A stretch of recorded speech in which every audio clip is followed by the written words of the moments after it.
বাঙালিদের ঘুরতে যাওয়ার কথা উঠলেই সবার প্রথমে সস্তায় সবথেকে কাছের জায়গাই হচ্ছে দীঘা।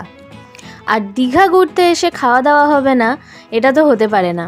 সো চলুন আজকের ভ্লগে আমরা দেখব দীঘায় গিয়ে কোথায় কোথায় কী কী খাওয়ার আছে আর সেগুলো খাওয়া যেতে পারে। সো চলুন স্টার্ট করা যাক আজকের ভ্লগ।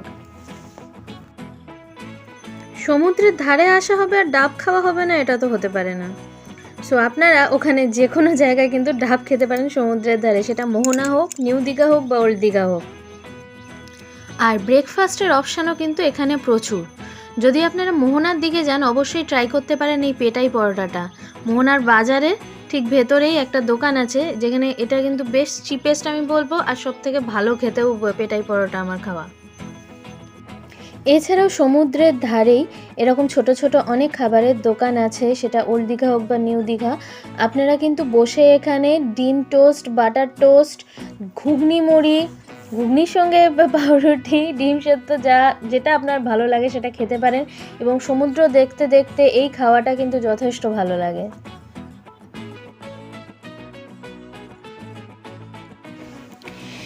দীঘায় সমুদ্রের ধারে গিয়ে যদি কিছু ঠান্ডা খাওয়ার ইচ্ছে হয় অবশ্যই ট্রাই করবেন এই সফটি কোনগুলো। এগুলো কিন্তু বেশ ভালো খেতে হয়। আর সমুদ্রের ধারে এরকম গাড়ি নিয়ে অনেকেই বিক্রি করে, আপনারা যে কোনো জায়গায় ট্রাই করতে পারেন। প্রাইস আপনার পড়বে 10 টাকা করে, 20 টাকা 15 টাকা অনেক রকম আছে, বাট 15 টাকা কি 10 টাকার মধ্যে ভালো পাওয়া যায়। আর এছাড়াও আপনারা ট্রাই করতে পারেন বরফের গোলা। আর এখানে কিন্তু বিভিন্ন ধরনের ফ্লেভার দিয়ে আপনারা ট্রাই করতে পারেন মাত্র 30 টাকায়। মিক্স গোলা নেওয়া হয়েছে এবারে। সমুদ্রের ধার দিয়ে হাঁটতে হাঁটতে টাইম পাসের জন্য একটু খেয়ে নিতেই পারেন এই মশলা পাঁপড়গুলো। আর সমুদ্রের ধারে এসে মাছ ভাজা খেতে তো ভুললে একেবারেই চলবে না। আর এখন তো তার মধ্যে অ্যাড হয়ে গেছে অক্টোপাস, স্কুইড, অনেক কিছু। আর ক্র্যাব তো চিরকাল আছেই। তো এইগুলো অবশ্যই কিন্তু ট্রাই করবেন, বেশ ভালো খেতে হয়। নিউ দীঘায় 2-3টে জায়গায় স্টল বসে, সেখানে আপনারা ট্রাই করতে পারেন। মোটামুটি মাছের দাম পার প্লেটে স্টার্ট হয় 50 টাকার থেকে। সো আপনারা নিজেদের মতন দরদাম করে সেখানে নিতে পারেন। আর তার সঙ্গে চিকেন তন্দুরি বা চিকেনের স্টিক এগুলোও পাওয়া যায়, সো সেগুলোও ট্রাই করতে পারেন এখানে। আর সমুদ্রের ধারে হাওয়া খেতে খেতে গরম গরম লেবু চা কিন্তু বেশ ভালোই লাগবে সন্ধেবেলায়। আর এসব ছাড়াও যদি স্ন্যাক্স জাতীয় আরও কিছু খেতে চান, সেই ক্ষেত্রে আমি বলবো ঢেউসাগর পার্কের ফুড কোর্টে গিয়ে ট্রাই করতে পারেন। অনেক কিছু এক জায়গায় পেয়ে যাবেন। কিন্তু হ্যাঁ, পাপড়ি চাটটা কিছুতেই আমি রেকমেন্ড করব না, কারণ পাপড়ি চাটটা আমি বলবো যদি খেতে চান তাহলে অবশ্যই বাইরে যারা বিক্রি করছে সমুদ্রের ধারে তাদের কাছ থেকে এখানে অনেক ভালো পাবেন। ওখানে কিন্তু অতটা ভালো হয় না।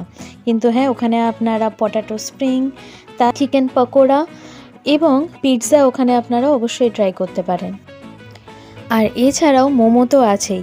কিন্তু হ্যাঁ, মোমোটা বলবো ওল্ড দীঘায় গেলে আপনারা অবশ্যই ট্রাই করবেন, কারণ ওল্ড দীঘা সি বিচের কাছে 2টো স্টল আছে, একটা অঞ্জলি মোমোজ আর একটা লাভলি মোমোজ। এই দুটোরই কিন্তু মোমো বেশ ভালো।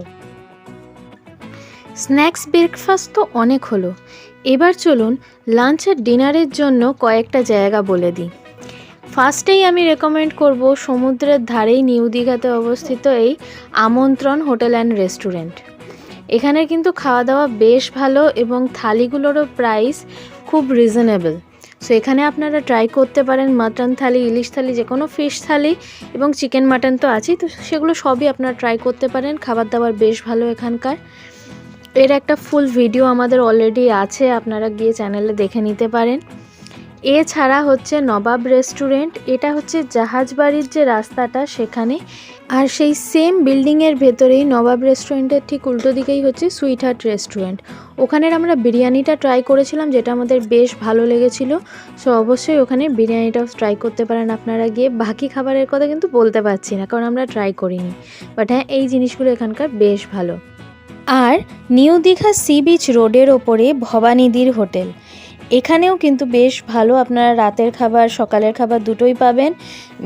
এখানে সাধারণত আমরা রাতেরটাই খেয়ে থাকি, যে রুটি তরকারি, সেটা চিলি চিকেন হোক বা আমাদের ছোলার তরকারি, সাধারণত আলুর দম, এভরিথিং পাওয়া যায় এবং যথেষ্ট ভালো খাবার এখানকার। আমরা প্রত্যেকবার গিয়ে কিন্তু এখানে খাই। আমাদের প্রত্যেকটা দীঘার ব্লগে আপনারা এটা যদি দেখে থাকেন আমাদের ব্লগগুলো জানবেন। সো লাস্টলি বলে দিই একটা জায়গা, সেটা হচ্ছে উদয়পুর। অবশ্যই ওখানে গিয়ে ক্র্যাব কারি আর প্রন কারিটা কিন্তু ট্রাই করবেন, একদম ভুলবেন না, সব থেকে ভালো খেতে ওখানে। আর এখানেই আমাদের দীঘার ফুড ব্লগটা আমরা শেষ করছি। সো আপনাদের এই ব্লগটা কেমন লাগলো অবশ্যই জানাবেন কমেন্টে, আর ভালো লেগে থাকলে একটা লাইক দেবেন ভিডিওটাকে, আর চ্যানেলটা সাবস্ক্রাইব না করে থাকলে অবশ্যই চ্যানেল সাবস্ক্রাইব করে নিন, কারণ আমরা এই ধরনের ভিডিও টাইম টু টাইম আনতেই থাকি, বিভিন্ন জায়গার বিভিন্ন ইনফরমেশন নিয়ে, শুধুমাত্র খাওয়া দাওয়ার নয়, নানা ধরনের ইনফরমেশন, ঘুরতে যাওয়ার ইনফরমেশন সব কিছু পাবেন আমাদের এই চ্যানেলে। সো চলুন আজকের ব্লগটা এখানেই শেষ করছি, আবার পরের ব্লগে খুব তাড়াতাড়ি দেখা হবে। Till then take care, bye by.